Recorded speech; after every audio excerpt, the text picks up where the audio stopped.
Hello and welcome to Do It Yourself channel. Today I will show you where to find the option and how to change ringtone for our Samsung Galaxy A55 phone. Where to look for ringtone options and how to change our default ringtone. First of all, we need to go to settings.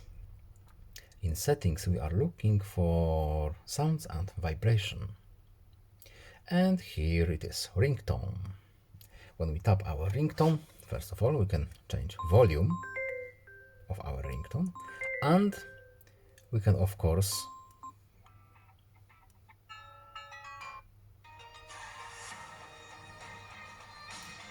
change our ringtone from the default one to any. We have quite a few ringtones to choose from. Of course, we can add customs one too, but right now we are interested in selecting one of default